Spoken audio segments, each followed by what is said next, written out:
बनी इसराइल में एक आबिद रहता था, इबादत गुजार।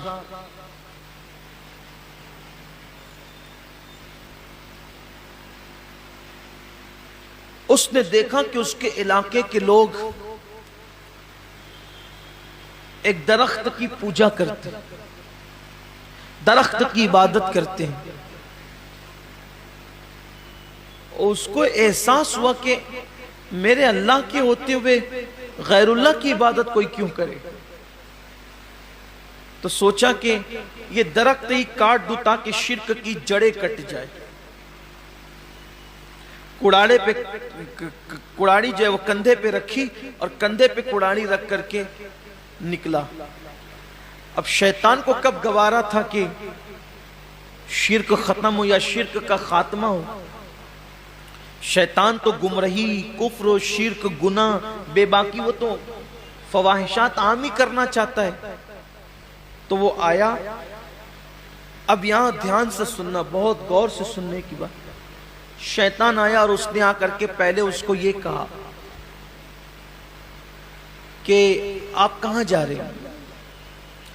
शैतान की आदत है, जैसा आदमी वैसी बात। आप कहां जा रहे हैं। उसने कहा ये दरख्त है, लोग उसकी इबादत करते हैं, शिर्क करते हैं, मैं उसको काटने जा रहा हूं ताकि लोगों को शिर्क से निजात मिल जाए। उसने कहा मैं तुझे जाने नहीं दूं, अपना अपना काम करो, जाओ। उसने कहा मैं जाऊंगा। कहा कि मैं जाने नहीं दूंगा। उसने कहा मैं जाऊंगा। तो अगर तू जाएगा तो तेरे लिए एक शर्त है, अगर तुझे जाना है तो पहले तुझे मुझसे लड़ना पड़ेगा, फिर मैं तुझे जाने दूंगा।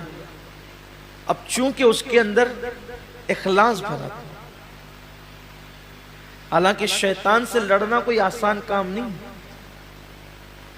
शैतान के पास इतनी ताकत है कि वो 2 उंगलियों में इंसान को मसल सकता है, क्योंकि वो आग से बना हुआ है ना।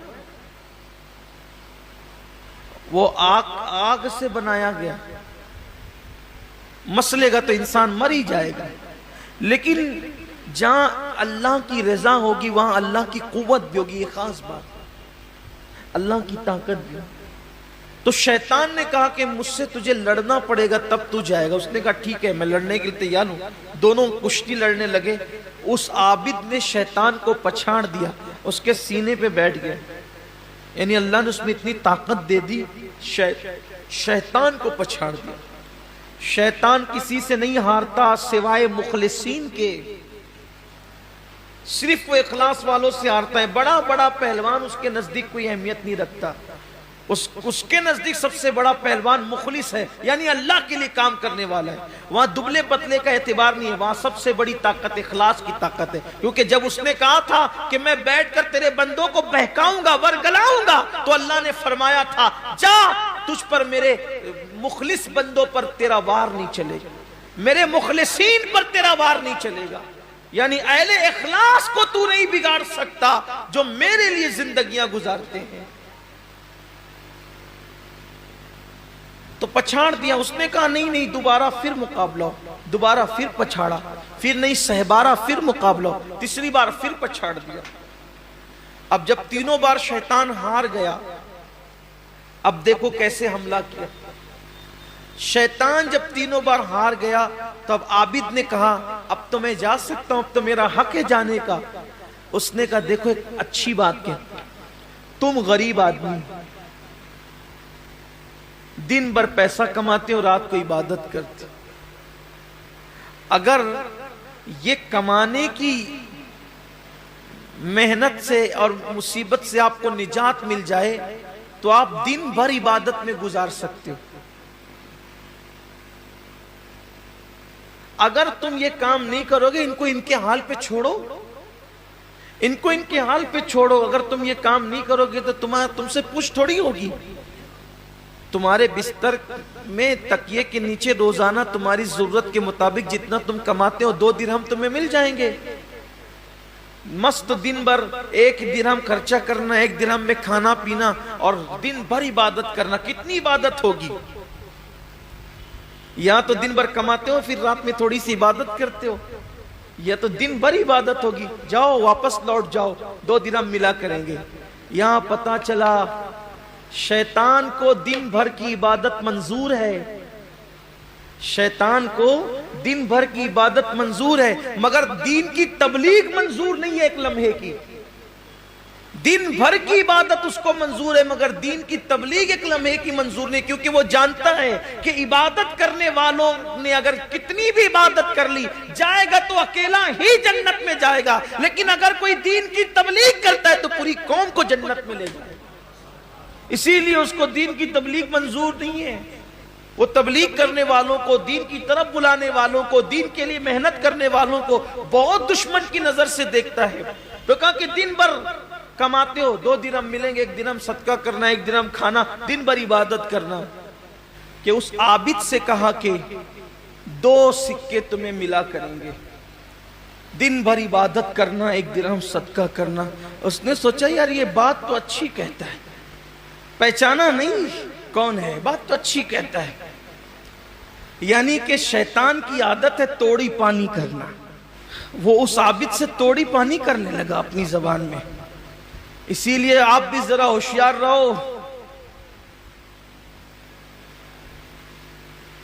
रियासत और सियासत की इस्लाह का नारा लगाने वाला हर आदमी मुखलिस नहीं होता।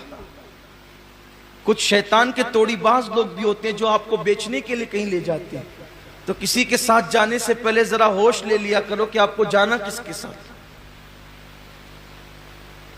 हम तो किसी के साथ नहीं जाते, लेकिन आपसे भी कहते हैं कि जाने से पहले सोचा करो कि जाना किसके साथ, कि लोग आपको बेच न डालें।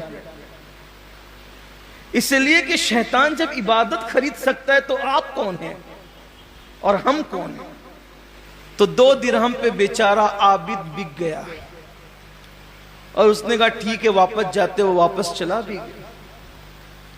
जब वो वापस गया तो पहले दिन तो 2 सिक्के मिले उसको।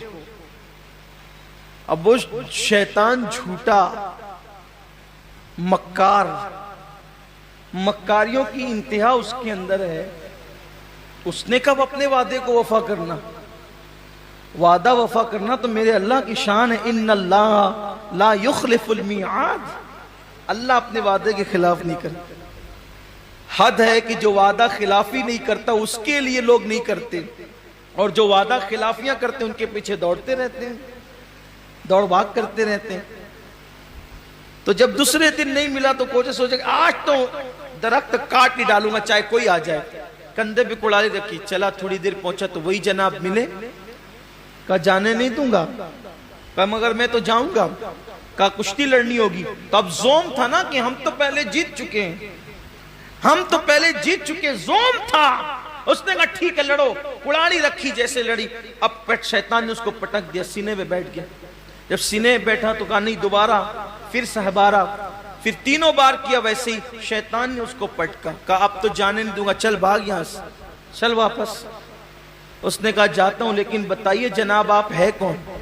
और पहली बार जीता और दूसरे दिन में हार गया। 2 ही दिन पहले तो मैं जीता था आपसे, अभी हार कैसे गया। तब शैतान ने जवाब दिया कि मुझे शैतान कहते हैं, और पहली बार जीते थे ना उसकी वजह यह थी, पहली बार आप निकले थे अल्लाह के लिए और दूसरी बार निकले थे आप पैसे के लिए। जब अल्लाह के लिए निकले थे तो आप जीत गए थे, पैसों के लिए निकले तो आप हार गए।